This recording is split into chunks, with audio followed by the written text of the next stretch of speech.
नमस्कार, बहुत स्वागत है आपका आज के इस पॉडकास्ट के अंक में। और मैं आपके साथ हमेशा की तरह विभा उपाध्याय। और हमारे साथ आज जो आवाज़ है वो बदलाव की कहानी खुद लिखती हैं। जी हाँ, प्रेरणा भी हैं, कलाकार भी हैं, उद्योगपति भी हैं और सामाजिक कार्यकर्ता के तौर पर भी इनकी पहचान है। एक बड़े बदलाव की सोच के साथ बिहार की राजनीति में क्या कुछ बदल पाएंगी, बिहार को कैसे देखती हैं, उनका खुद का अपना प्लान क्या है शौक, सब कुछ आज होगी बातचीत इस पॉडकास्ट के अंक में। बहुत स्वागत कीजिए समस्तीपुर की मिट्टी से निकली चेतना झा का। बहुत स्वागत चेतना आपका। चेतना, चूंकि आपके जब शौक को मैं देख रही थी, पढ़ाई लिखाई को देख रही थी, आपके बिजनेस के स्टार्टिंग को मैं जब पढ़ रही थी, तो मुझे लगा कि सवाल पूछने को अनंत है, बहुत कुछ है। मतलब एक छोटी उम्र में आप अगर इनके अभी तक के कामों को देखेंगे तो आपको लगेगा कि इस छोटी सी उम्र में इतना काम इन्होंने कैसे कर लिया। शुरुआत समस्तीपुर से ही करेंगे। समस्तीपुर से निकलकर अंतर्राष्ट्रीय स्तर तक एक पहचान बना लेना, तो समस्तीपुर से कैसे शुरुआत हुई, हमारे दर्शकों को सबसे पहले तो ये बताइए। सबसे पहले तो आपके सभी दर्शकों को मेरा प्रणाम, समस्त बिहारियों को मेरा प्रणाम। समस्तीपुर क्योंकि मेरी जन्मस्थली है और जन्मभूमि से आपका लगाव बहुत ज़्यादा होता है, लेकिन जैसा कि आप जानते हैं हर बिहारियों का उस समय का और अभी का दुर्भाग्य यही है कि हम कहीं ना कहीं अपने ज़मीन से छूटते हैं और कहीं ना कहीं दूसरे राज्य को, दूसरे जगह को अपनी कर्मभूमि बनाते हैं। और ये दुर्भाग्य अभी से नहीं, कई वर्षों से चलता आ रहा है। तो अब जब मैं यहाँ से समस्तीपुर से निकल करके यहाँ पर अपने जीवन के बारे में आपसे बात कर रही हूँ और इससे पहले भी कई इंटरव्यूज़ में बात किया है, तो मुझे ऐसा लगता है कि कहानियाँ अनंत हैं, बताने के लिए बहुत कुछ है। लेकिन हो सकता है कि शायद मैं यहाँ पर सामने बैठी हूँ, वो शायद दूसरे को एक आत्मविश्वास दिखा दे, एक जगा दे, एक लड़कियों में एक भाव उत्पन्न कर दे कि अगर ये कर सकती हैं तो मैं क्यों नहीं। और फिर कहानी की तो शुरुआत ऐसे ही है कि जब मैं समस्तीपुर में थी तो मैंने होली मिशन से +2 किया और विमेंस कॉलेज की पास आउट हूँ समस्तीपुर से ही। और उसके बाद क्योंकि इंग्लिश ऑनर्स मेरा सब्जेक्ट रहा था तो काफ़ी दिलचस्पी थी मुझे उसके इर्द गिर्द पढ़ाई लिखाई में मैं बिल्कुल ठीक ठाक थी, एवरेज स्टूडेंट थी, इतनी कुछ 100% स्कोरर जैसा मैं नहीं बोलूँगी। पढ़ाई लिखाई में एवरेज स्टूडेंट, लेकिन अगर आप इनका एवरेज स्कोर देखेंगे हर क्षेत्र में, तो वो आपको हमेशा डिस्टिंक्शन के आसपास नजर आएगा। आखिर ये इंटरेस्ट जब जगना शुरू हुआ, आपको लगा होगा कि नहीं भाई ठीक है, समस्तीपुर में पढ़ाई लिखाई हो गई, लेकिन करियर चुनना है, बढ़ना क्या है, किस रास्ते पर बढ़ना है, ये चयन कैसे किया? क्योंकि आपने तो कई क्षेत्रों में काम किया है। मुझे ऐसा लगता है ना, मैंने कुछ चयन किया ही नहीं, मेरा चयन भगवती ने स्वयं किया है, मुझे ऐसा लगता है। क्योंकि जब मैं वहाँ से निकली थी तो सबसे पहले इच्छा ये थी कि कैसे अपनी दूसरी बहन की पढ़ाई कंप्लीट करवाऊँगी, क्या क्या कर सकती हूँ। आजू बाजू के लोग हैं, मेरे रिश्तेदारों में भी, जैसे मेरी और भी बहनें हैं, मुझे अति प्रेम है उनसे भी, तो उनके लिए क्या कर पाऊँगी, बस यही सोच ले कर के बाहर निकल रही थी। और फिर मैंने अपने कॉल सेंटर से अपने जीवन की शुरुआत की और बहुत कठिन समय था, ऐसा नहीं था, बिकॉज आप तब दूसरे जगहों पर रहते हो, बातें सुननी पड़ती हैं, तरीके अलग हो जाते हैं, आपके कपड़ों से लेकर के आपकी व्यवस्था से लेकर सब चीज़ पे अच्छा, दोषारोपण होता है। बिहारी वाला कहीं ठप्पा लगा क्या कि भाई हाँ हाँ, बिहार से हाँ हाँ, आई हैं तो पता ही क्या होगा? बहुत बार ऐसा हुआ है कि मैं समय का नाम नहीं लूँगी, मैं आपको ये नहीं बताऊँगी सिचुएशन क्या थी, पर आप ये समझिए कि ऐसी ऐसी गालियाँ पड़ी, अरे ये तो बिहारी है ना, बिहारी लोग ऐसे ही होते हैं, बिहारी ऐसा ही करते हैं, अरे ये तो बिहारी है, इनका काम ही ऐसा करना। बहुत, एक आधा बार नहीं, बहुत बार सुनने को मिला मुझे। चेतना का जवाब कैसे रहता था? उस वक्त आपको मैं सत्य बताती हूँ, जब आप शक्ति में नहीं होते हैं ना, तो आपके पास वो सामर्थ्य नहीं होता है कि आप अपनी आवाज़ को रख सकें। और उस वक्त जो है, जो दबाव, जो प्रेशर और जो एक क्रोध, उसको भी संतुलन में रखना कि ना तुम कुछ हो, ना ये कोई समय है, ना ये उचित स्थान है, और उसको खून की घूंट की तरफ पी जाना। ये परिस्थिति मैंने अपने जीवन में बहुत बार झेली है। मिडिल क्लास फैमिली के चैलेंजेस जितना आप भी समझती हैं बहुत सारे हैं, उसमें परिवार से निकलकर अपने लिए जब करियर का चयन करना होता है तो बहुत सारी चीज़ें बैक माइंड में चलती रहती हैं कि भाई हम सफल हो पाएंगे या नहीं हो पाएंगे, ये चयन मेरा अगर सही रहा तब तो ठीक, लेकिन अगर ये गलत रह गया तो फिर बातें भी बहुत होंगी, फिर सामाजिक तौर पर भी, और पहले चैलेंज तो मुझे लगता है कि आसपास और रिश्ते नाते वालों से ही शुरू हो जाते हैं। तो चेतना को ऐसा लगा या फिर सभी का सपोर्ट रहा? आपको पता है, ऐसा है कि सब किसी का सपोर्ट नहीं सिर्फ एक जो सपोर्ट में खड़ी होती है वो आपकी माँ है, क्योंकि आपके पिता डरते हैं समाज से, और सबसे बड़ी बात वो ये भी डरते हैं कि हम धनराशि से इतने मजबूत नहीं हैं, फिर ये भी डरते हैं कि लोग बाग क्या कहेंगे, फिर आप बेटी हैं तो उससे भी डरते हैं। उनके अपने मल्टीपल रीजंस हैं, उनके रीजंस भी ठीक है, लेकिन एक माता होती हैं, वो मैंने कई लोगों के मुख से सुना और मुझे लगता है कि सबसे बड़ा सत्य है कि माता अगर आपको बनाना चाहे तो वो सीधे आपको दुर्गा का ही आशीर्वाद देती है। क्योंकि आप देखिए, हम जब भी किसी भी मंदिर में मांगने जाते हैं तो माँ के पास ही झुकते हैं, और समझिए कि भगवान के रूप में जो जगदम्बा का अवतार जो उन्होंने भेजा, वो माँ के रूप में सभी बच्चों के पास भेजा है। तो जो मेरी माँ हैं, उनका तो कहना ही नहीं, आज जो कुछ भी मैं हूँ वो उनकी वजह से, उनकी कृपा से हूँ। आज जो भी अन्न मैं ग्रहण करती हूँ या कपड़े या वस्त्र जो भी धारण करती हूँ या कुछ भी मेरी आइडेंटिटी है, वो सब मेरी माँ को अर्पित है, क्योंकि उनके बिना मैं कुछ नहीं हूँ। तो माँ के लिए तो भाई सभी बच्चे एक समान होते हैं। हाँ। तो पहले तो मैं ये जानूं कि परिवार में कौन कौन है, कितने भाई बहन हैं, और चेतना के लिए पहले एक रोल मॉडल बनना और फिर उसको फिर अनुसरण करेंगे पीछे भाई बहन अगर हैं तो परिवार के लोगों के बारे में सबसे पहले तो बताइए कि कौन कौन है। अभी तो दो सबसे बड़े खंभे थे हमारे दादा दादी जी, नहीं रहे, और मेरी माता पिता हैं। पर मेरे दादाजी बहुत प्रेरणात्मक रहे हैं मेरे लिए।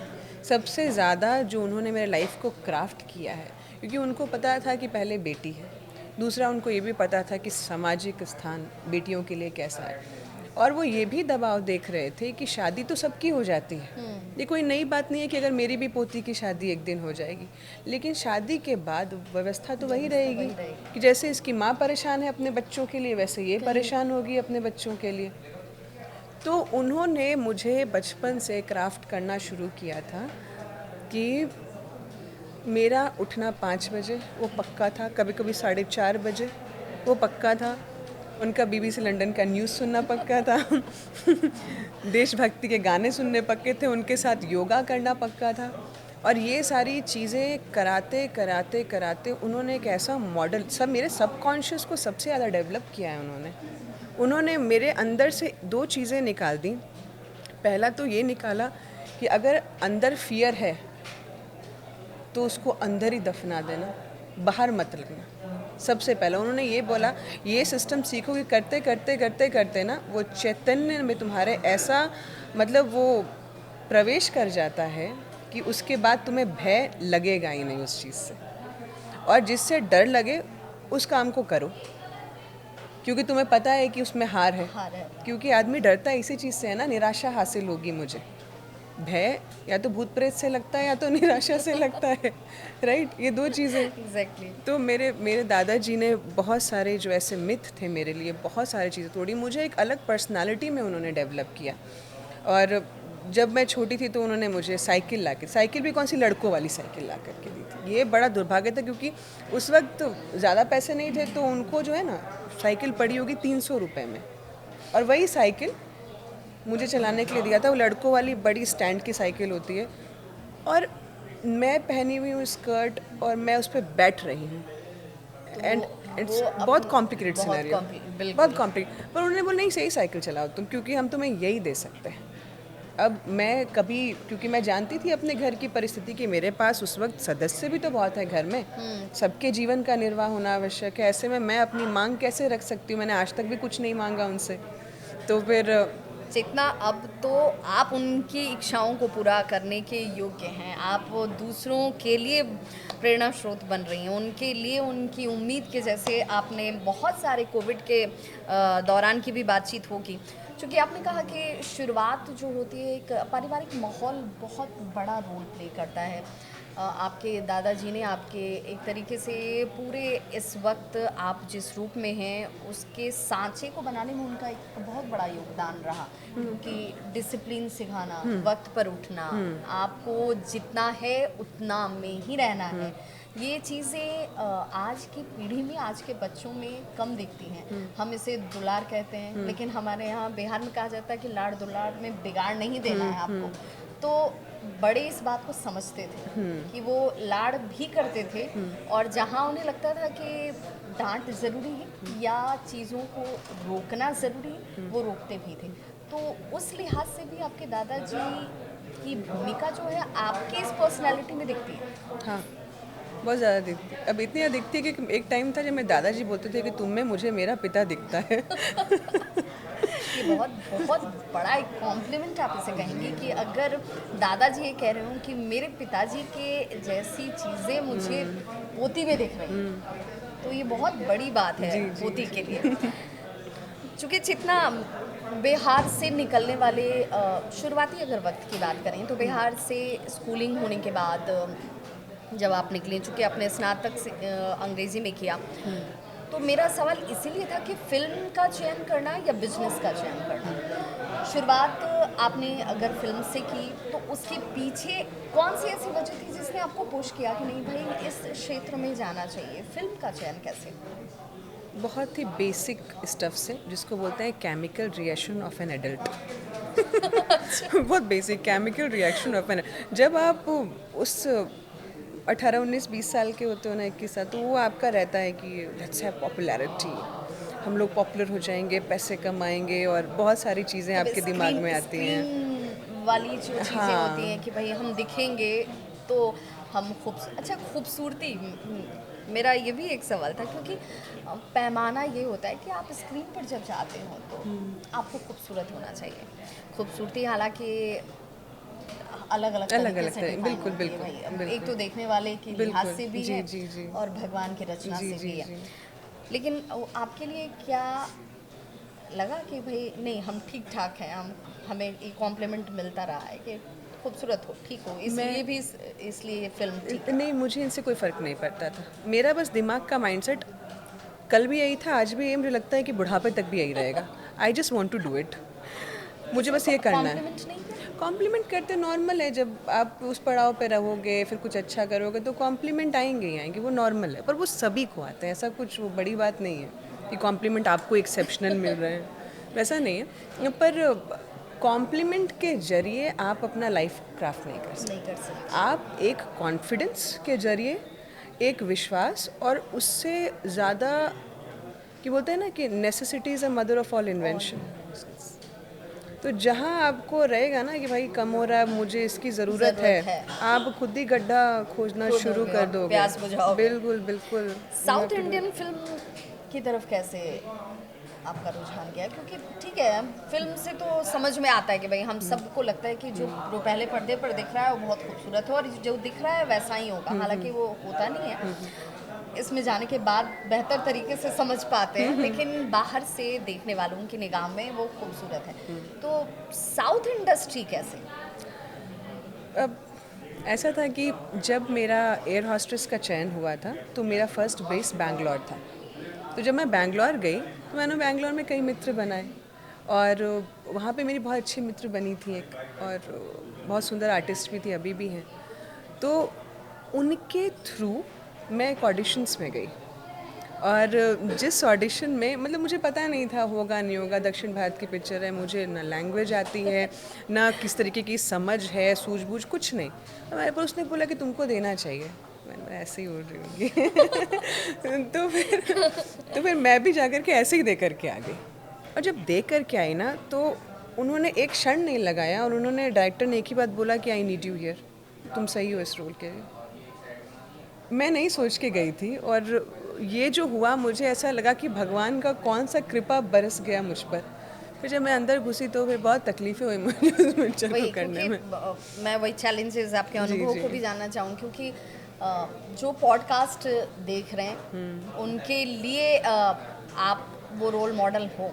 उन्हें ये पता है कि आपने साउथ इंडियन मूवीज़ में काम किया है, उनकी भी इच्छा है कि हम ऐसा बन जाएं या इससे बेहतर बन जाएं, या एक छवि उनके दिमाग में होगी। लेकिन सक्सेस के पीछे के अपने बहुत सारे डूज डोंट भी होते हैं, बहुत सारे चैलेंजेस होते हैं। आपने उसको खुद फेस किया है, तो आप क्या कहेंगे, कैसा अनुभव रहा साउथ इंडस्ट्री का काम करने का? देखिए ऐसा है ना, अभी भी दक्षिण भारत और उत्तर भारत का ना मिलाप जो है, इसको थोड़ा होना बाकी है। इसको जेन्युइन होना बाकी है। I am very serious about it. क्या है कि अब तो हम तो राज्य राज्य में भी बहुत बट गए हैं, तो ठीक है, लेकिन अभी मिलाप बाकी है, थोड़ा दूरी है। और मेरा भी कुछ ऐसा नहीं बोलूँगी कि it was one of the finest, पर क्योंकि मुझे वो कृपा से मिला तो मैंने उसको एक कृपा प्रसाद के तौर पर ग्रहण किया और अपने आप को उस तरह तैयार किया। कठिन था मेरे लिए वो सफ़र, लेकिन मैंने उस तरह तैयार किया कि अब जब घुस गई हूँ तो कम से कम तैर के निकल तो जाऊँ। लैंग्वेज तो सीखा क्या? अब बिना उसके कैसे होगा? नहीं, क्योंकि बहुत सारी डब मूवीज भी होती हैं, बहुत सारी हाँ, एडलिब हाँ, भी जी, होती जी, हैं, तो लोगों को ये लगता है कि भाई लैंग्वेज सीखना बहुत ज़रूरी है। लेकिन अगर किसी किरदार को आप बहुत जेन्युइन बनाना चाहते हैं, बहुत ओरिजिनल दर्शकों को अपील करना चाहते हैं, तो आपको उसकी रूह में उतरना पड़ता है, Correct. आप उसको समझना पड़ता जी, है, जी। तब आप उसको अच्छे से जी, डिलीवर जी, कर जी, पाते जी। हैं। तो क्या सीखा आपने, जो और कोई ऐसा शब्द जो आपको लगा हो कि भाई इसे सीखने में तो मुझे पसीने छूट गए? इससे पूरा कुछ ओके। तो मेरे लिए काला अक्षर वैसे बराबर था। तो लेकिन एक इंटरेस्टिंग बात ये थी कि सबसे ज़्यादा जो मुझे टफ लगा कि मेरा एक सीन था जहाँ मुझे 1.5 पेज का डायलॉग बोलना था, 1.5 पेज, और वो मुझे सीन में पता चला 2 दिन पहले। वो मेरे टफ था।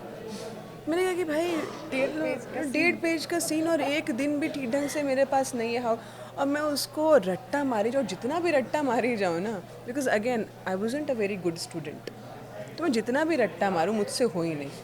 मतलब मैं ये समझती हूँ कि मेरा बेस्ट एफिशिएंसी ये है कि मैं सिचुएशन को समझ लूँ और फिर उसको अपने तरीके से handle बोलूँ। ईजी है वो मेरे लिए।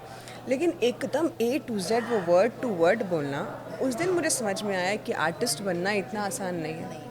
जो लोग बोलते हैं ना कि इट्स अ इडियट जॉब और इट्स लाइक फनी जॉब, बिल्कुल नहीं। मुझे लगता है कि उनके चरणों में गिरना चाहिए कभी कभी, नॉट ऑलवेज, कभी कभी, बिकॉज जब आपके लंबे लंबे डायलॉग्स की बारी आती है ना, तो only someone who is intelligent and has a grasp वही कर सकता है वही इस चीज़ डिलीवर कर को, सकता वही डिलीवर कर सकता है, and specially with an acting. तो वो मेरे लिए टफ रहा था। तो उसमें मुझे गालियाँ भी बहुत पड़ी थी, मतलब अच्छी वाली, मतलब अच्छा खासा डायरेक्टर ने बोला था। तो फिर मुझे बोला, मैंने सोचा दूसरी पिक्चर नहीं करूँगी, और ठीक ठीक ठीक 1 हफ्ते के बाद मैं दूसरी पिक्चर फिर साइन की।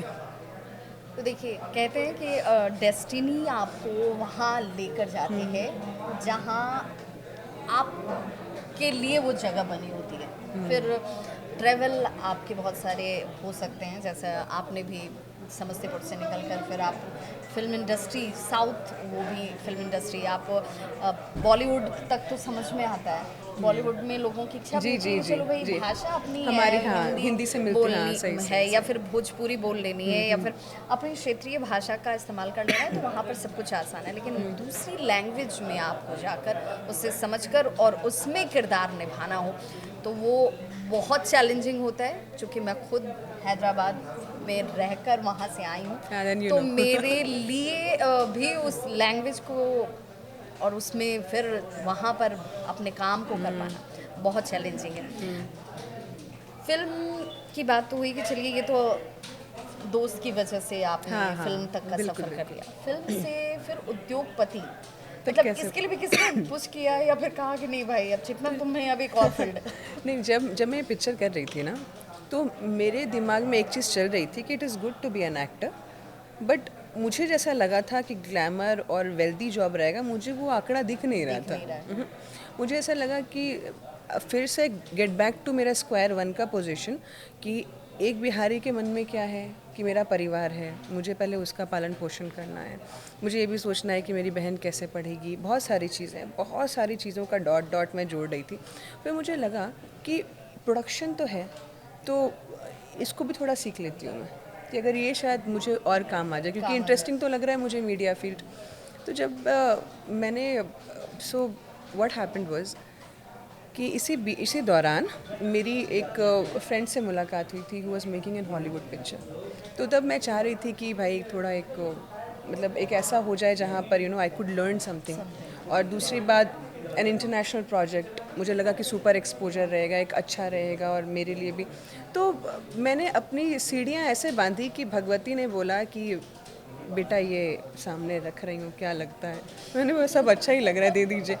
जो जो मुझे ऐसा लगा कि कठिन तो है लेकिन शायद मैं इसको कर पाऊँगी, तो मैंने उस पर अपना पैर दबाया। और एक चीज़ और भी है कि कहीं ना कहीं टफ सब कुछ रहा, लेकिन मुझे ऐसा लगता है पता नहीं क्यों भगवान की बड़ी कृपा रही है मुझ पर कि वो मुझे ना एक स्टीप कट से भी निकाल देती है, बहुत आराम से मुझे लेकर के चली जाती हैं कि उनको लगता है कि ये कर लेगी, ये कर लेगी। तो यही कह सकती हूँ मैं इस मामले में। चूँकि स्कंदा ग्रुप ऑफ इंडस्ट्री की चर्चा जब होती है तो चेतना झाप, हमें व्यक्तिगत तौर पर पूछिएगा तब भी ये लगता है कि एक लड़की के लिए इंडस्ट्रियलिस्ट होना एक, वो अपने आप में ही कॉन्फिडेंस आ जाता है। आपको लगता है कि भाई वो दौर ख़त्म हो गया जब लड़कियां नहीं हो सकती थी, या फिर लड़कियों की लिस्ट की अगर आप चर्चा करेंगे तो इक्का दुक्का नाम आपको लगेंगे और फिर उसके बाद वो ख़त्म हो जाते हैं, शुरुआत होते नहीं कि वो ख़त्म हो जाते हैं। तो स्कंदा ग्रुप ऑफ इंडस्ट्री की शुरुआत कैसे हुई? जब हमारे जितने पार्टनर्स थे, ये 2000 मुझे लगता है कि 11-12 में जब हम दुबई में कुछ प्रोजेक्ट्स कर रहे थे, तब हमने सोचा कि मतलब हम ये तो कर रहे हैं बट ठीक है, but can we do anything further as well. तो तब तक हम अपना कुछ शो भी प्लान कर रहे थे और भी चीज़ों के ऊपर चर्चा चल रही थी। We have been doing trading for quite a long time, छोटा छोटा ही करके, बट हम अपना पेव कर रहे थे वे। और फिर उसके बाद जो है हमने सोचा कि it's time that let's incubate let's see a bigger picture. तो हम गए और हमने बोला कि अब हम इसको यूएस में स्टार्ट करेंगे। तो वहाँ से जो सफ़र शुरू हुआ कि दुबई से हम यूएस कूच किए। यूएस में जा कर के हमने अपनी कंपनीज खोली और फिर वहाँ से जो है हमने मेडिकल ट्रेडिंग उस वक्त छोटी छोटी स्टार्ट की थी, पर काम आ रहा था, काम आ रहा था। अच्छा, एक जो सबसे खास बात ना बोलते हैं ना, American dream, that is actually true, सच है ये, इसमें कोई झूठ नहीं है। अगर आपके बोलते हैं जहाँ चाह है वहाँ राह है। अब अच्छा, मैं ये नहीं बोलूँगी कि सबके साथ ही ऐसा होता है, पर मैं ये भी नहीं बोलूँगी कि अगर आपकी इच्छा हो और वो आपको ना मिले। तो जब हमने वो किया था, संघर्ष था, क्योंकि हम क्या कर रहे थे ना, अच्छा व्यापारी में एक चीज़ होता है, योर स्टेक्स आर हाई, क्योंकि अब आपके बेट्स हाई होते जा रहे हैं, राइट्स। सो नाउ आप उसके ऊपर बेट लगा रहे हो, फिर आपको लग रहा है कि अब और उसके ऊपर जाएंगे और मेरा क्या था ना कि अगर इतना आया है so let's keep this much but let's pull all out, कि और थोड़ा बड़ा करते, और थोड़ा बड़ा करते। तो जो रिस्क टेकिंग फैक्टर जो था ना मुझ में और मेरे पार्टनर्स में, वो काबिल तारीफ़ है। सबको नहीं लेना चाहिए, please be careful about it. But हम लोगों ने कुछ ऐसी चीज़ें भी की जहाँ पे हिट भी हुए, बट हमने फिर से सिस्टम रिबूट किया और फिर से वापस आए। पर मैंने एक चीज़ देखा है व्यापार में, अगर आपको एक बड़े लार्जर स्केल पे काम करना है then you should learn to take risk. आपको रिस्क लेना पड़ेगा और हर वो आदमी कामयाब होता है जिसके दिल में डर तो होता है, लेकिन उस डर से वही जीतता डर के है। आगे जो जीता। बिल्कुल। जी।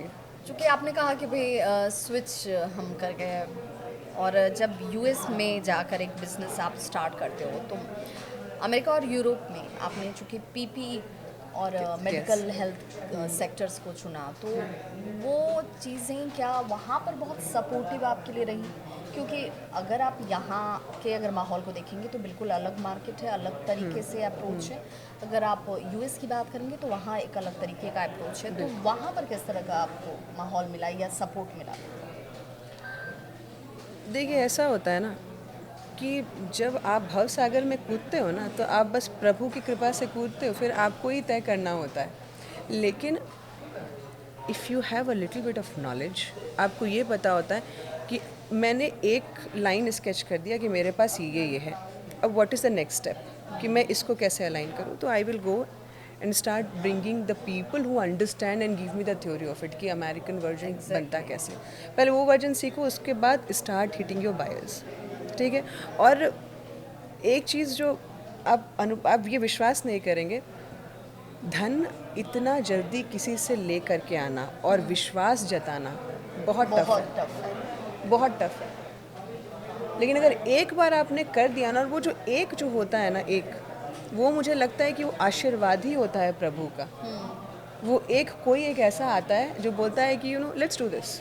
और वो उस एक से ही फिर 11 और बस फिर बस 111 बस वाले बस रास्ते जो हैं वो बस स्टार्ट बस हो बस जाते हैं। क्योंकि अगर जिसने आप पर विश्वास जताया है उसको आपको संपूर्ण 100% से ऊपर विश्वास लौटाना है। जिस दिन आप ऐसा कर पाओगे ना, उस दिन आप खुद ब खुद सक्सेस पिरोते जाएगा आपके धागे में। क्योंकि मैंने एक चीज़ देखी है, पता है, जो जो सबसे ज़्यादा व्यापारी साइट क्या खो देते हैं, ये लोग बिल्ड करते हैं कुछ और उसके बाद they want to sell it out बहुत फास्ट गेम की, लेट्स कीप द 5 years और लाइक 8 years ऑफ स्ट्रैटेजी, तुरंत इवैक्यूएट करते हैं। उनका अपना एक डिज़ायर है, उनका अपना एक। लेकिन अगर आप उसी चीज़ को सर्वाइव कर जाते हो good 12 years, 12 is a very good run. आपके शेयर मार्केट में वृद्धि हो जाती है, नई तकनीकों में वृद्धि हो जाती है और एक सस्टेनेबल इन्वायरमेंट ऑलरेडी बन जाता है उस कंपनी के लिए। You don't have to dwell with it. पर अगेन ये सब स्ट्रैटेजी है।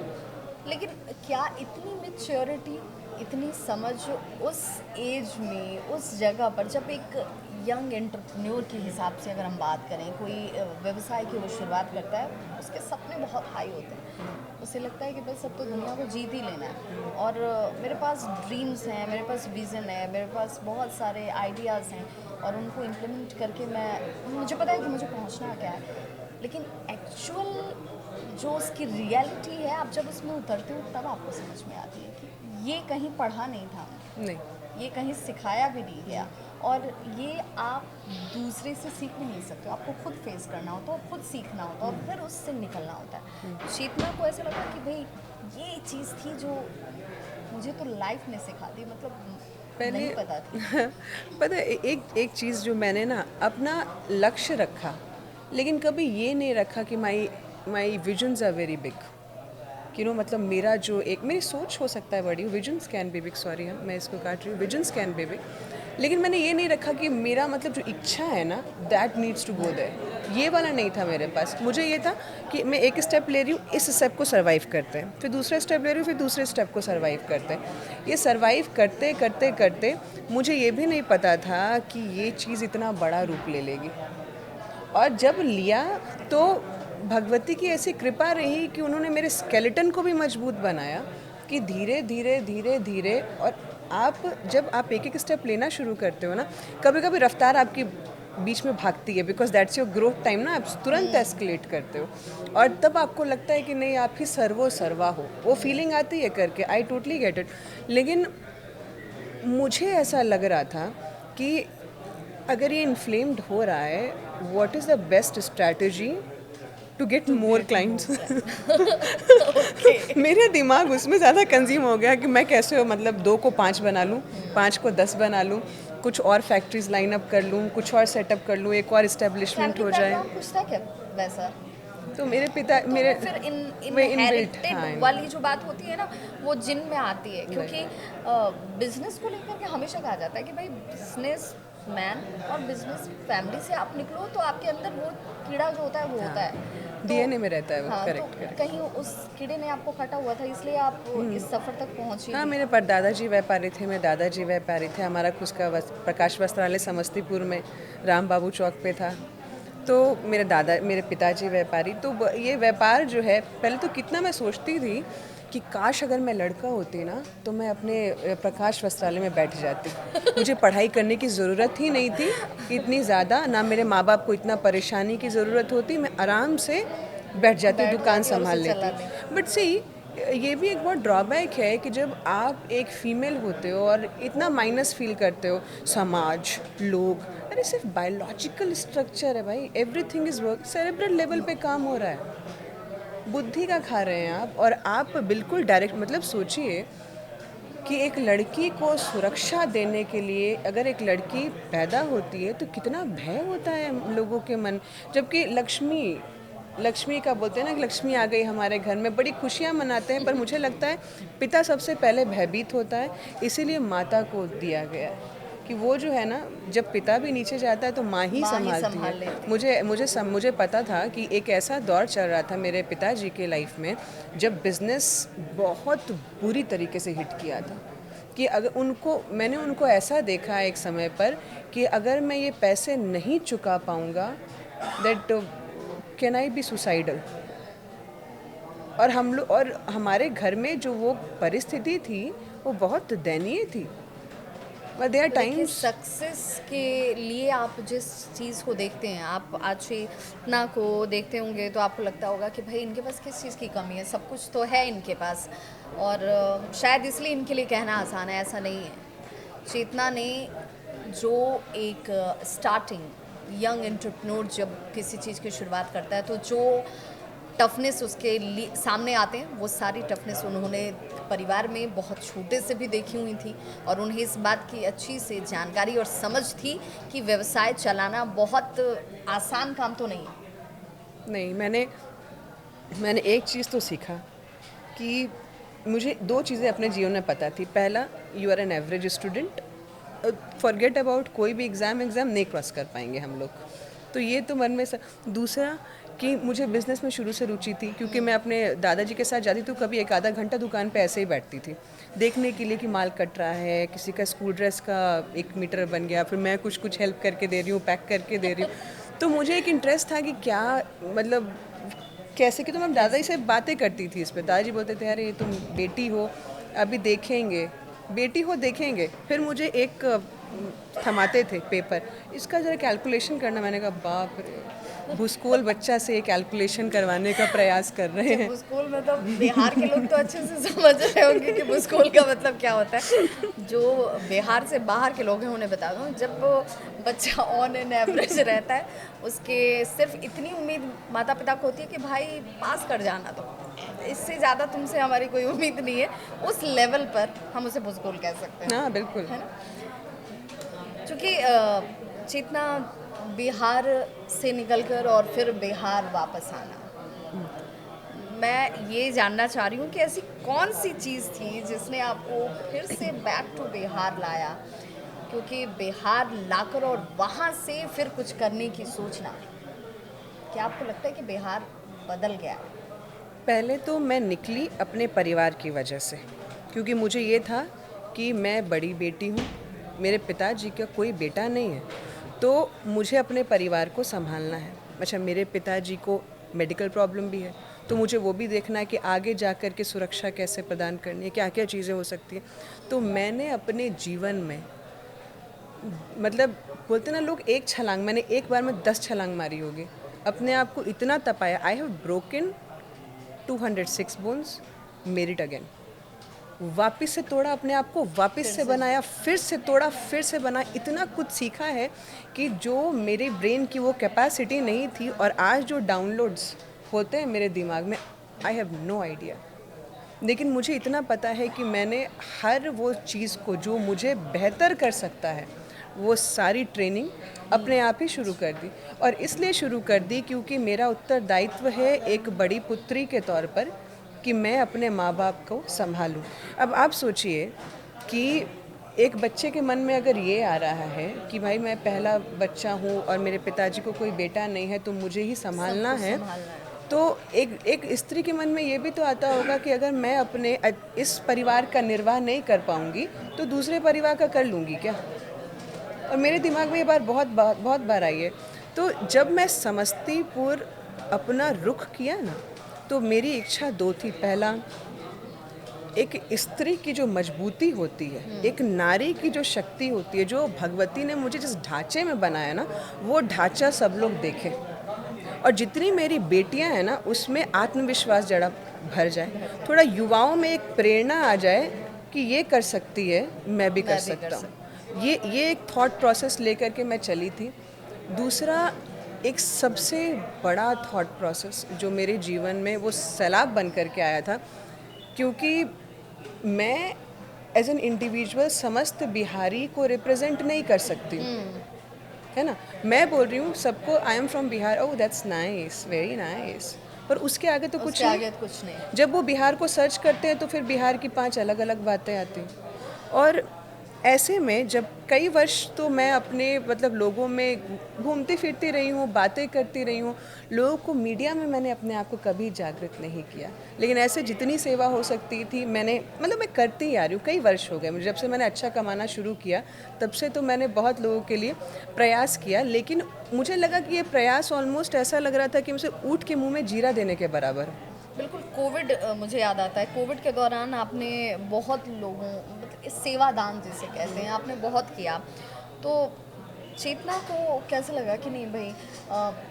बूंद बूंद से घड़ा बढ़ता है, हमारी शुरुआत छोटी ज़रूर होगी, कम लोगों तक ज़रूर होगी, लेकिन इसका असर जो है वो बड़ा होगा। हाँ। मेरे जैसे बहुत सारे लोग आगे आएंगे, क्योंकि मैंने जो फील किया है बिहार के लोगों को बस एक रोल की ज़रूरत होती है, उन्हें बस ये लगता है कि शुरुआत कहीं से हो जाए, फिर उसके बाद तो पकड़ लेंगे। बिल्कुल बिल्कुल बिल्कुल, क्योंकि देखिए हर लोग हमेशा ये बोलते हैं कि अरे बिहार से बहुत आईएएस आईपीएस निकलते हैं, तो आप कहीं ना कहीं ये तो मानते हैं कि बिहार में एक एवरेज बच्चा भी इंटेलिजेंट है।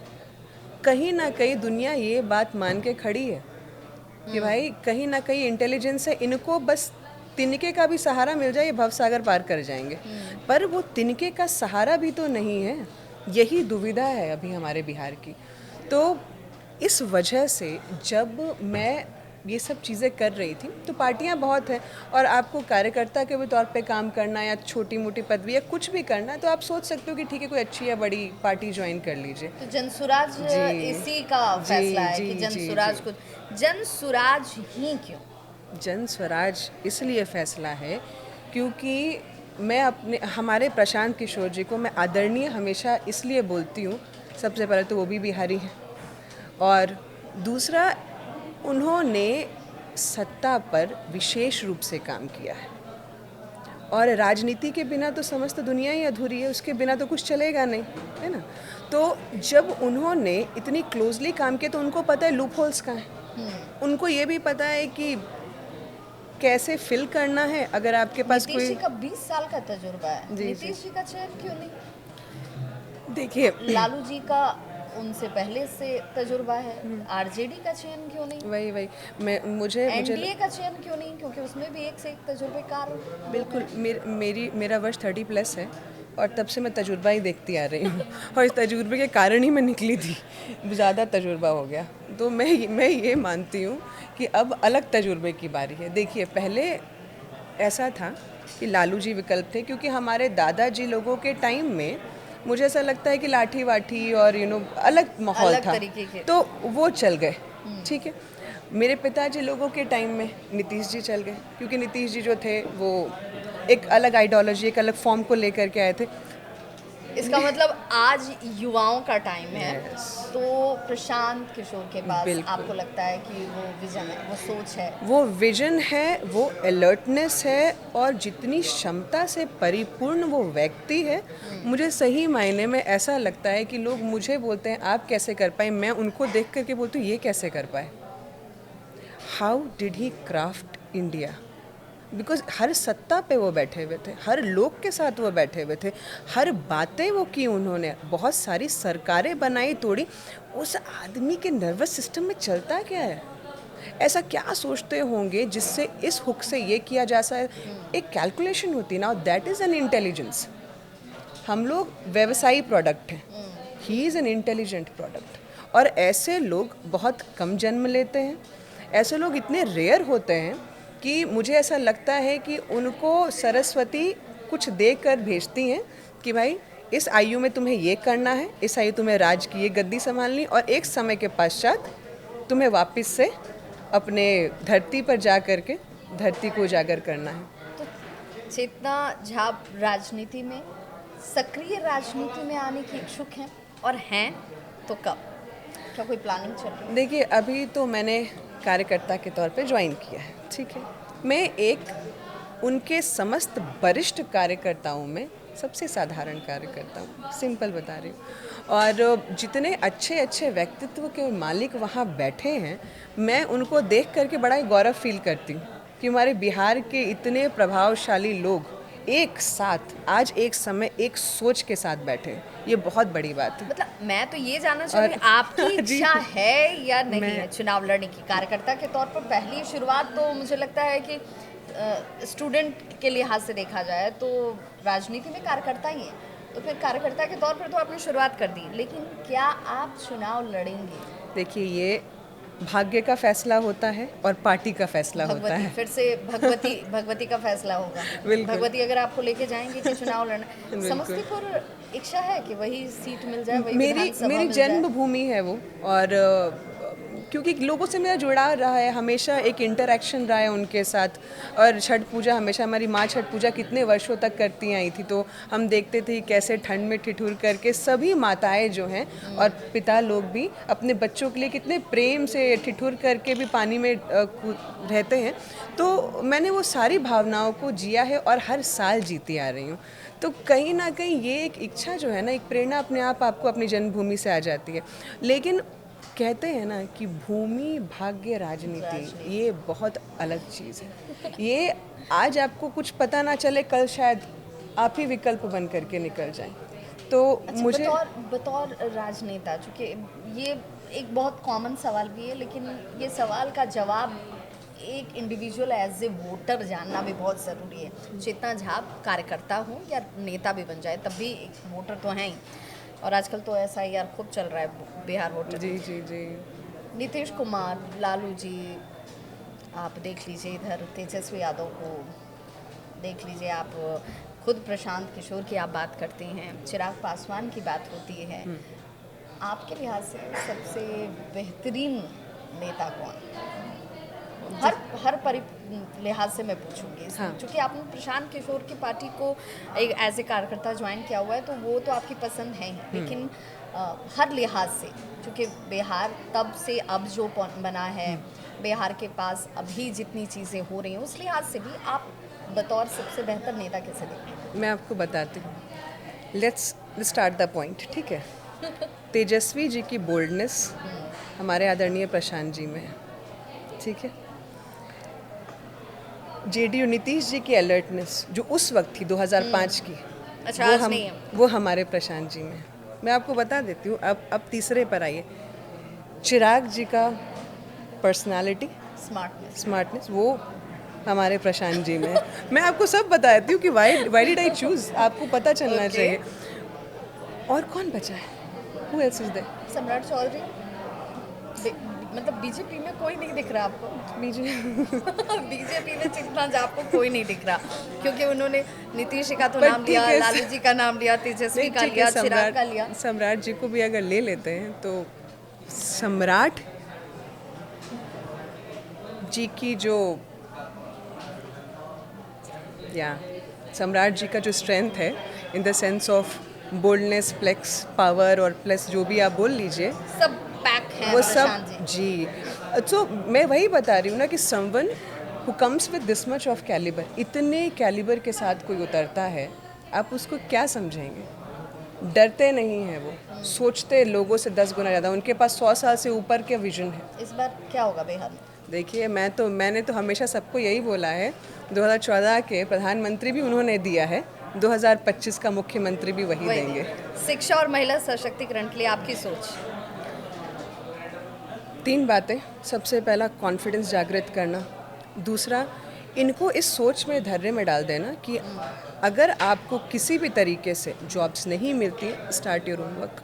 आप अपना बिजनेस तैयार करें। मुझे लगता है female entrepreneurs are for better. क्योंकि उनका जो एक इंटेलिजेंस लेवल है ना, और एक जो कर्मठ विधि की कॉन्स्टेंटली काम करती रहती है। हमने अपनी माओ से देखा होगा 24 आवर्स जॉब में होती हैं, बिल्कुल, लेकिन आज तक शिकायत नहीं करती। कोई विदाउट पे। हाँ, विदाउट पे। विदाउट, उनको स्नेह चाहिए हमसे। तो चलिए, अब फटाफट राउंड के स्टार्ट करते हैं। जी। निजी जीवन में आपके प्रेरणा स्रोत, किससे आपको प्रेरणा मिलती है? माता से। माँ। कठिन समय में खुद को कैसे मोटिवेट करती है?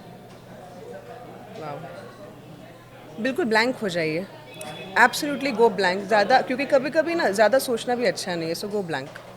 आप चूँकि बिजनेस वर्ल्ड को देखी भी हैं, समझी भी हैं, काम भी किया है, तो बिहार के लिए आपकी सोच उद्योग को लेकर कुछ बहुत ज़्यादा, क्योंकि मैं व्यवसायी हूँ और मैं क्या बदलेंगी? 3-4 चीज़ें। सबसे पहला, हमारे जो मुझे हाइड्रो एनर्जी पे काम करना है, जो अभी अमेरिका और चाइना का सबसे बड़ा द्वंद्व है, क्योंकि एआई ही रूल करेगा भविष्य में। और चाइना डैम बना रहा है पानी को रोकने के लिए, और हमारे पास जो है और ये जो यूएस जो है वो अपना कनाडा और ग्रीनलैंड को लेने की पूरी तैयारी में है। तो ये क्यों हो रहा है? क्योंकि उनको हाइड्रो पावर चाहिए, जितनी ऊर्जा उत्पन्न कर पाएंगे। और हमारे बिहार के बीचों बीच नदी बहती है, और फिर बाढ़ का सुखद पानी जो नेपाल का है वो भी हमारे ही पास आता है। तो कहीं ना मतलब कहीं गंगा जी को आप कह रही हैं कि वो गंगा जो हमारे लिए पवित्र भी हैं, पावन भी हैं, वो गंगा जनरेट क्यों ना करें रोजगार को, व्यवसाय को, व्यवसायियों को अट्रैक्ट क्यों ना करें। भोजपुरी पर लौटूंगी। भोजपुरी चूँकि वो भाषा है, जैसे हम लोगों ने घर परिवेश से आसपास में जब बड़े हुए तब उसी भाषा को सुनकर, गानों को भी देखा, परिवार के लोगों को बातचीत करते हुए, लेकिन अब भोजपुरी को हमने उसके गिरते हुए स्वरूप में भी देखा। लोग बिहारी को भोजपुरी से भी जोड़ देते हैं, बहुत अच्छी परसेप्शन नहीं रखते। चेतना को क्या लगता है? मुझे ये लगता है कि भाषा हमारी पहचान है, हमारी संस्कृति है, हमारी समृद्धि है। सबसे पहले उसको संजो के रखना चाहिए। आज हम दक्षिण की भाषाएं, अन्य कई भाषाओं से इसलिए अवगत हैं क्योंकि उनकी मीडिया अच्छा कर रही है। कुछ एक गाना हिट होता है, देन वी नो कि अच्छा ये गाना अच्छा चल रहा है, मतलब कि मस्त है कुछ, मतलब ये भाषा, तो इससे हमें भाषा का पता चलता है।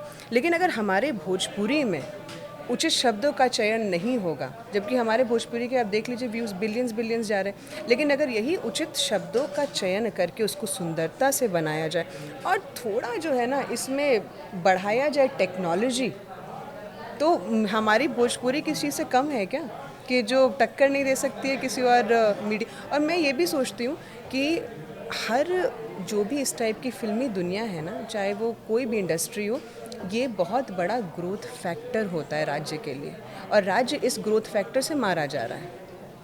एक तो भाषा छूटी जा रही है। भाषा का जब खुद ही आप ऐसा विश्लेषण करेंगे ना, तो क्या होता है कि सामने वाले भी उसको एक बुरी नज़र से देखते हैं कि भाई ये बिहारी हैं तो यही करते होंगे, इनके ऐसे ही गंदे गाने होते हैं करके उस सोच पे हम लोगों को मारा जाता है, सुनाया जाता है। लेकिन ऐसा तो नहीं है। निजी तौर पे वो हमसे मिलते हैं तो बोलते हैं कि मतलब कैसा ये एंगल ही अलग लग रहा है। तो अगर हम जैसे लोग सक्रिय सोच के साथ एक सक्रिय थॉट प्रोसेस का उतरेंगे कि इसको जो है सुंदर तरीके से पिरो करके परोसना है, तो फिर मुझे लगता है वो दिन दूर नहीं जब भोजपुरी इंडस्ट्री अच्छे बड़े इंडस्ट्रीज को टक्कर देगी। लिखने वाले लेखक की बात कर लीजिए, गाने वालों की बात कर लीजिए, उसमें किरदार निभाने वालों की बात कर लीजिए, सब अगर अपनी अपनी भूमिका बड़ी ईमानदारी से और उसको बिहार की छवि से जोड़ कर करें तो ये चीज़ें बदल सकती। बिल्कुल। लेकिन एक एक हाथ सामने आएगा ना। आज कोई उतरा है, कल कोई और उतरेगा, फिर 5 और लोग उतरेंगे। देखिए, अपनी भाषा और संस्कृति हमारे उत्तरदायित्व है। अगर हम नहीं संभाल पाएंगे उसे तो कौन और संभालेगा।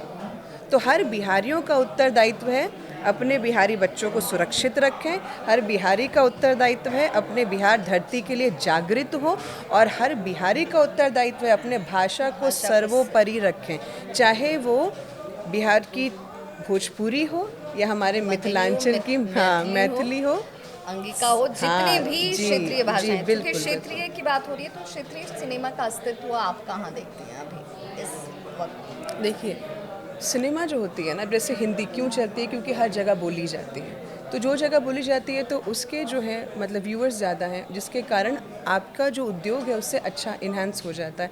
जब आपको कोई ज़्यादा देखेगा नहीं तो प्रोडक्टिविटी कैसे बढ़ेगी। तो जब मैं ये देख पा रही हूँ कि बिहार में जैसे भोजपुरी, अच्छा सिर्फ भोजपुरी बिहार का ही नहीं, यूपी को आप देख लीजिए, झारखंड में देख लीजिए, एमपी में भी बहुत जगहों पर, नेपाल बेल्ट हो गया, इस सब जगह पर भोजपुरी अच्छी खासी कंज्यूम होती है। So that becomes a good opening कि आप उस इंडस्ट्री को एक और लार्जर स्केल पे लेके जा सकते हैं। लेकिन क्या होता है, जब इंडस्ट्रीज एक बड़ी होगी ना, तो उसकी जो सब ले इंडस्ट्रीज़ की अगर हम लैंग्वेज को अटैच करना शुरू कर देंगे, चाहे मैथिली हो, तो उसकी रुचि अपने आप और ज़्यादा आ जाएगी। वरना जितनी पॉपुलेशन है ना, उतने में हम समेट करके रह जाएंगे। ने बतौर कलाकार अभिनय भी कर लिया है, उद्योग को लगाकर उसे चलाकर एज ए बिजनेसमैन भी अपनी पहचान बना। गाने वाने का कोई शौक? गाने का शौक है, मैं इतनी अच्छी सिंगर तो नहीं हूँ। लेकिन मैं चाहूँगी कि अगर आप कुछ गुनगुना दें हमारे दर्शकों को। अरे 2 लाइन भाई, हर बिहारी गा लेता है। वाह, हर बिहारी गा लेता है।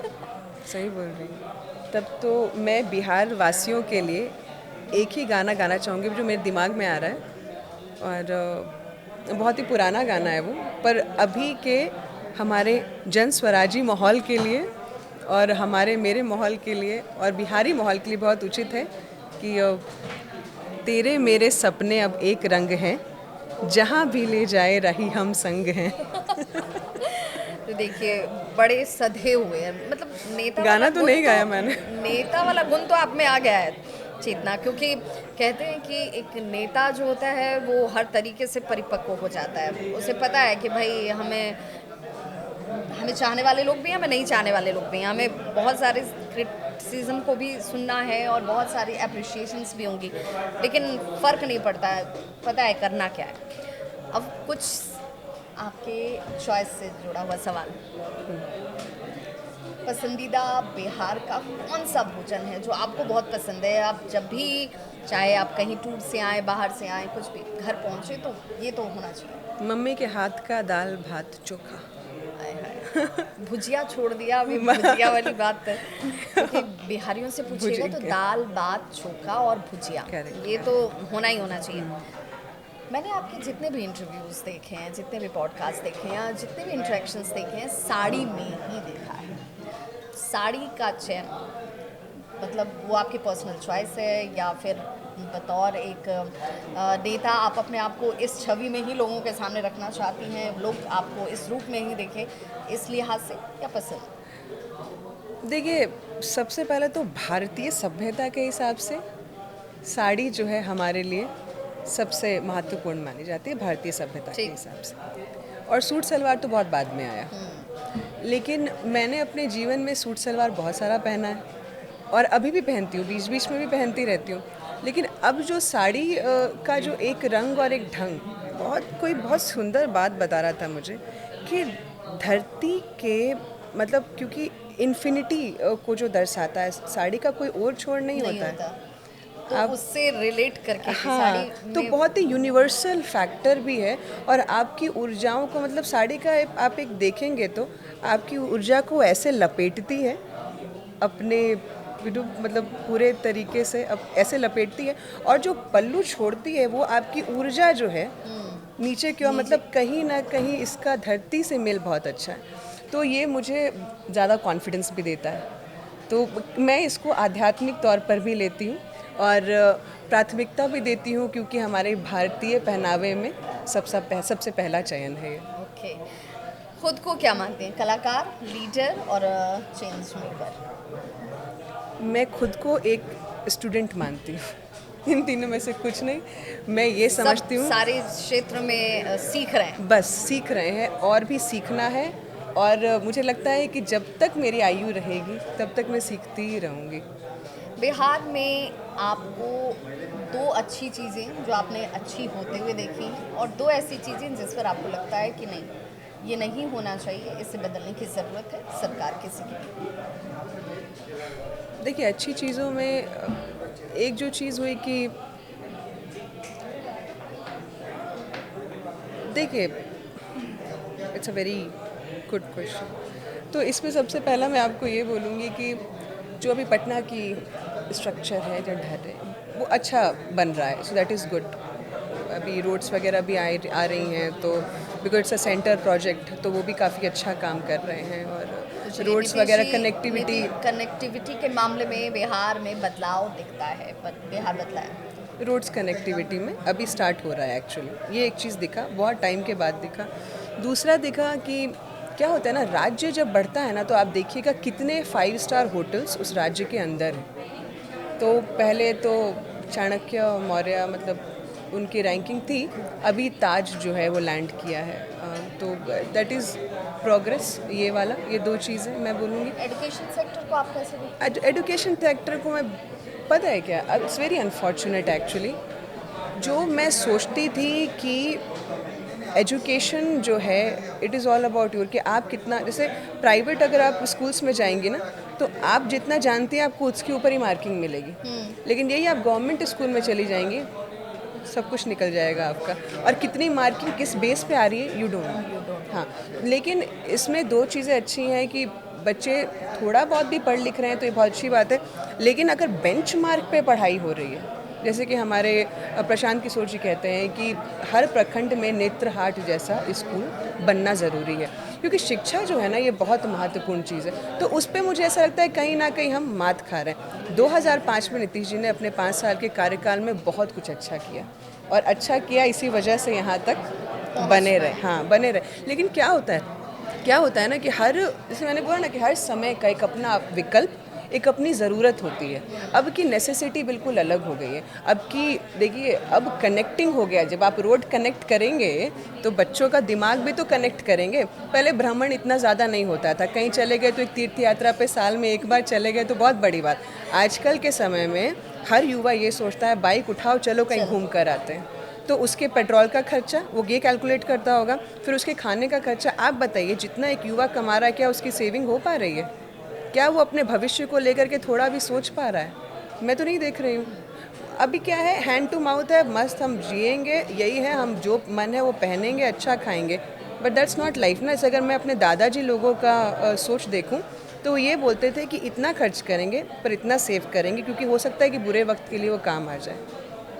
तो ये जो सोच जो बिल्कुल डिलीट हो गई है, तो ये किसको आप भार देंगे, इस चीज़ का किसका जिम्मेदार मानेंगे? क्योंकि युवाओं में जॉब्स भी नहीं है। अच्छा, दूसरा सबसे बुरी बात, आप तो देख रहे हैं पेपर लीक कैसे हो रहा है। एक तो बच्चे इतने मेहनत करके पढ़ रहे हैं, और कितना 100-200 जो भी रुपया दे के लाखों लोग जो हैं, करोड़ों, मतलब करोड़ों का व्यापार है ये। और मैं कहीं से सुन रही थी कि जहाँ पर एक आदमी बोल रहे थे कि लोग ये बोलते हैं कि हमारे पास थोड़ी ना आता है जो पैसे हम लेते हो, सरकार के पास जाता है, सरकार उससे सड़कें बनवाती है। मेरा माइंड फ्यूज़ हो गया। नहीं तो ये कुछ लोगों तक चीज़ें कैसी सोच है, किस तरीके से पहुंचाई जाती है, ये उसका निष्कर्ष हो सकता है। लेकिन क्या आपको लगता है कि सचमुच तब और अब में बदलाव नहीं हुआ बिहार में? देखिए, आप मुझे एक बात बताइए, आपने हर राज्यों को देखा है, राइट? तो आप बताइए कि हर राज्य में हर अपनी अपनी अलग परेशानी है, लेकिन अगर आप बिहार के कंपैरिजन दूसरे राज्यों को आप देखेंगे तो दे आर फार अहेड, है ना? उनके पास ये परेशानी हो सकती है कि मेरा पॉपुलेशन बढ़ रहा है, तो मेरे, अब मैं 50 या 40% जॉब वाले, जो उनके पास जॉब नहीं, उनके लिए क्या करूं, है ना? हमारे पास समस्या है कि हमारे पास 100% के लिए हम क्या करें। 13 करोड़ से प्लस की आबादी है हमारी, and it's not a joke कि हम उस आबादी को एक ढर्रे में, एक सांचे में पिरो नहीं पा रहे हैं। डर तो यहीं पर आ रहा है ना कि भाई आगे क्या होगा, उनका भविष्य क्या होगा। क्योंकि देखिए, गोली बारूद बंदूक ये सब सबसे आखिरी विकल्प होना चाहिए, शस्त्र सबसे आखिरी विकल्प होना चाहिए। चेतना के बस क्या क्या वो विज़न है, क्या सोच है जिससे वो बिहार को बदलना चाहती हैं? 2 चीज़ें जो वो करना चाहती हैं कि नहीं भाई, यहाँ पर मैं चाहूँगी बतौर एक कार्यकर्ता भी, या फिर चूँकि प्रशांत किशोर के साथ आपने शुरुआत की है तो उनका ये विज़न है कि ये 2 चीज़ें बदलेंगी। 2 सबसे महत्वपूर्ण चीज़ें, सबसे पहला शिक्षा, उचित शिक्षा को वृद्धि, जो सही मॉडल है शिक्षा का, उसके ऊपर बहुत ज़रूरी है काम करना, बहुत ज़रूरी है। तो शिक्षाओं पे वृद्धि, और दूसरा जितने बेचारे गरीब हैं, जैसा कि प्रशांत जी ने बोला था कि जब तक वैसा आपके प्रखंड में वैसा स्कूल और कॉलेज तैयार नहीं हो जाता, तब तक आप अपने बाजू के अब प्राइवेट स्कूल में अपने बच्चों को भर सकते हैं और उसकी फ़ीस जो है सरकार देगी आने जनसुराज के आने के बाद। That's a very good promise. तो शिक्षा के ऊपर वृद्धि, ये मैं सोच रही हूँ। दूसरा जो सबसे इम्पॉर्टेंट है, उद्योगों को बढ़ावा देना। हम मात्र कुछ करोड़ों के जॉब में सिमट के नहीं रह सकते, अरबों की आबादी है हमारी और ये बहुत कॉम्प्लिकेटेड हो जाएगा।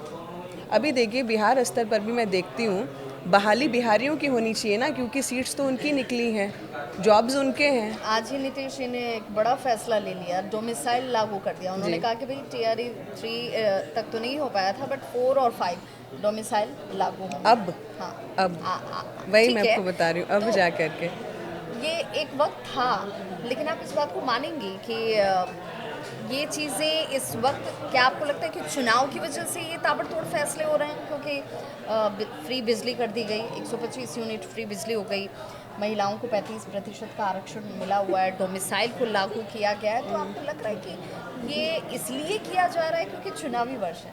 आपको पता है बहुत सारे ऐसे कई अच्छे राज्य हैं जहाँ पर बिजली का मीटर आता है, आप महीने में बिजली का यूज़ कीजिए और आप वो पैसे दे दीजिए।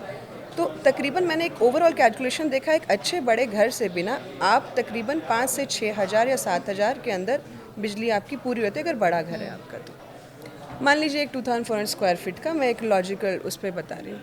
लेकिन बिहार में एक 800 से 1200 स्क्वायर फीट के भी घर पे कंजम्पशन, क्योंकि प्रीपेड रिचार्ज, अब आपको पता नहीं है और आपकी डिस्क्रिपेंसी बढ़ रही है। सडनली आप एक दिन उठते हैं और आप देखते हैं -2400, सडनली आप एक दिन उठते हैं आप देखते हैं भैया 1800 रुपये माइनस। जा कैसे रहा है उसका कोई हिसाब किताब नहीं। रिचार्ज नहीं करेंगे तो बिजली कट जाएगी। तो ये जो रिचार्ज मॉडल है, दैट इज़ एन एब्सोल्युटली, मतलब इस मॉडल को तो अप्रूव ही कभी नहीं करना चाहिए, बिकॉज बहुत बड़ी धांधली है ये और ये सभी को पता है, ऐसा कोई नई बात नहीं है। आप जो यूज़ कीजिए आप उसको पैसा दीजिए। आप ये बोल रहे हैं कि एक हाइड्रो नदियों की जगह पर एक हाइड्रो पावर राज्य हो करके आप बिजली उत्पादन नहीं कर पा रहे हैं और लोग इस बात से सफ़र कर रहे हैं कि आप प्रीपेड बिजली देंगे। ठीक, तो ये तो एक मुद्दा। दूसरा सबसे बड़ा मुद्दा डोमिसाइल, जैसे आपने बोला कि भाई अभी जो है 35% के जितना, मुझे ये समझ नहीं आता कि हमारी माएँ बहनें पहले भी थी, ये अभी क्यों हो रहा है।